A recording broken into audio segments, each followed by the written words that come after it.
Morning Call GPIB bersama saya Pendeta Merlisa Alkatastasia Makienggung.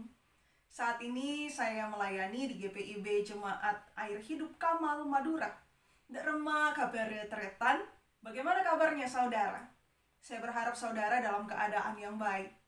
Bapak Ibu dan Saudara, sahabat GPIB, saat ini kita akan merenungkan firman Tuhan dari Injil Lukas pasal 20 ayat 16 sampai ayat 17. Lukas pasal 20 ayat 16 sampai ayat 17. Kita biarkan Alkitab kita tetap terbuka, mari kita berdoa. Tuhan Allah Bapa kami yang di sorga, kami mengucap syukur untuk pagi ini.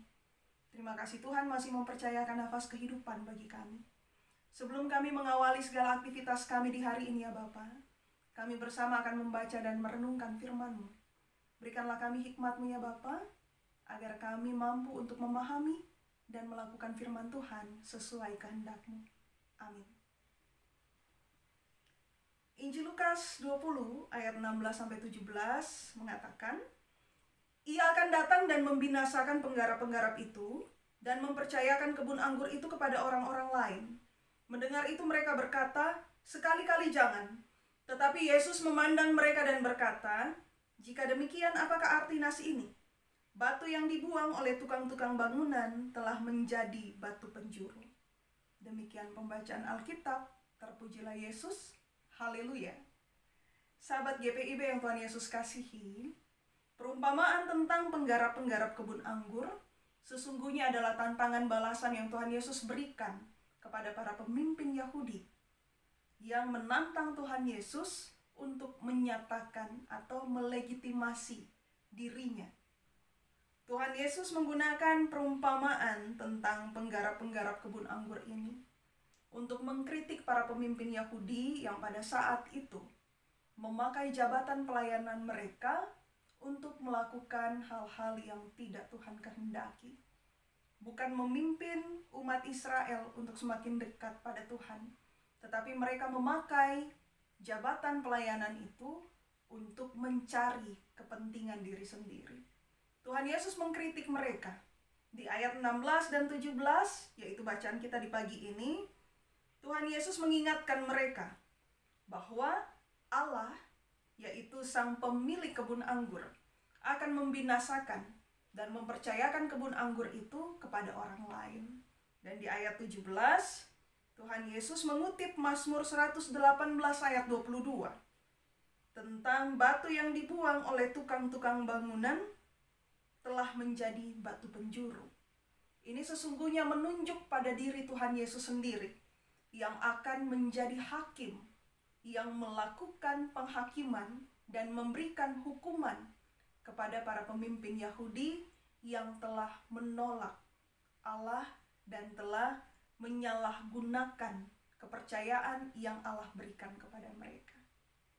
Sahabat GPIB yang Tuhan Yesus kasihi, firman Tuhan di pagi hari ini sesungguhnya mengajak kita untuk merenungkan bagaimana kita menjalani kehidupan kita yang masih Tuhan percayakan kepada kita. Kita sebagai para pelayan, baik itu presbiter maupun pengurus pelekat, komisi, apapun tugas tanggung jawab yang Tuhan percayakan kepada kita, baik di lingkup jemaat lokal, mupel, juga di pusat. Tuhan ingatkan kepada kita bahwa sesungguhnya jati diri kita adalah pekerja-pekerja Allah, pelayan-pelayan yang Tuhan percayakan tanggung jawab, yang nantinya tanggung jawab ini harus kita pertanggungjawabkan kembali kepada Allah.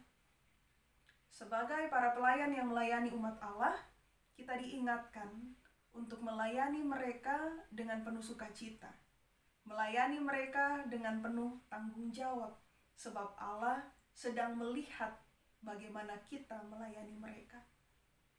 Kita juga diingatkan bahwa sebagai para pelayan, tidak baik jika kita memakai jabatan kita untuk mencari kepentingan diri sendiri. Akan ada waktunya. Ketika kita terus-menerus melakukan hal itu, maka Allah akan mengambil jabatan itu. Bahkan kalau dalam bacaan kita, lebih keras lagi dikatakan, Tuhan akan membinasakan Setelah itu Tuhan akan mengambil jabatan itu dan mempercayakannya kepada orang lain. Yang kedua, firman Tuhan di pagi hari ini juga mengajar kepada kita untuk kita selalu menjadikan Tuhan Yesus sebagai batu penjuru atau landasan, pondasi dalam setiap perancangan dan tindakan yang kita ambil dalam kehidupan kita. Sebab tidak ada berkat yang menyertai ketika kita menjadikan hal-hal di luar Yesus sebagai landasan dalam menjalani kehidupan kita. Dan yang ketiga, sahabat GPIB yang terkasih, firman ini juga mengajak kita semua untuk melihat selagi Tuhan masih memberikan kepada kita nafas kehidupan, berarti Tuhan masih memberikan kepada kita kepercayaan untuk kita melayani Dia dengan menggunakan segala hal yang Tuhan berikan. Kita pun diajak untuk menyadari segala kelebihan, segala keterampilan, segala berkat yang masih kita terima sampai saat ini. Itu semua adalah alat yang Tuhan anugerahkan untuk memperlengkapi kita di dalam melakukan tugas kita sebagai para pekerja-pekerja Allah di dunia. Ketika kita mau menyadari itu, maka kita akan melihat diri kita tidak jauh lebih tinggi daripada sesama kita. Tetapi kita melihat sesungguhnya kita hanyalah pribadi-pribadi yang Tuhan perlengkapi untuk melayani orang-orang yang Tuhan percayakan kepada kita. Mari sahabat GPIB, jalani hidup ini dengan mengandalkan Tuhan. Landaskan Tuhan selalu dalam segala hal yang kita kerjakan, dalam segala hal yang kita rancangkan. Maka kita akan melihat bagaimana kehidupan kita akan senantiasa berada dalam penyertaan dan berkat Tuhan. Tuhan berkati kita semua. Amin. Mari kita berdoa. Ya Tuhan, saat ini kami menyerahkan kehidupan kami seutuhnya ke dalam tangan pengasihan-Mu. Pakailah kami ya Bapa seturut dengan kehendak-Mu. Kami berdoa untuk setiap sahabat GPIB yang saat ini sedang berada dalam pergumulan, sedang menghadapi permasalahan dalam hidup mereka. Tuhan, kami mohon, kiranya Tuhan memberkati, memampukan mereka untuk menyelesaikan setiap permasalahan dalam hidup mereka. Kami juga berdoa untuk mereka yang saat ini sedang dalam kelemahan tubuh. Bapak berikan kesembuhan, Bapak berikan pemulihan. Dan sekiranya saat ini ada sahabat GPIB yang sedang merasakan keputusasaan, kekecewaan, kehilangan semangat di dalam menjalani hidup karena mengalami kepahitan dan segala hal yang membuat mereka merasa tidak mampu untuk meneruskan hidup yang Tuhan percayakan. Bapak, saat ini kami datang mendoakan mereka kepadamu.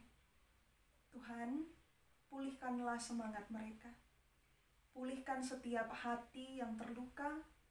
Pulihkan setiap semangat yang sudah mulai kendor. Mampukan anak-anak-Mu untuk dapat melihat bahwa Tuhan sangat mengasihi mereka.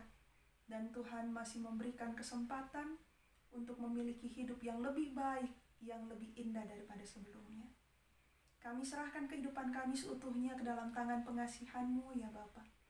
Berkatilah kami, perlengkapi kami untuk dapat menjalani hari ini dengan penuh sukacita. Dan dimanapun kami berada, bersama dengan keluarga kami masing-masing, kiranya kehadiran kami dapat menjadi saluran berkat dan kasih Tuhan. Inilah doa dan syukur kami ya Bapa, dalam nama Yesus Kristus kami berdoa. Amin. Sahabat GPIB, demikianlah renungan kita di pagi hari ini. Kiranya Tuhan memampukan kita semua untuk menjalani hari yang masih dipercayakannya. Tuhan Yesus memberkati. Salam dari Madura.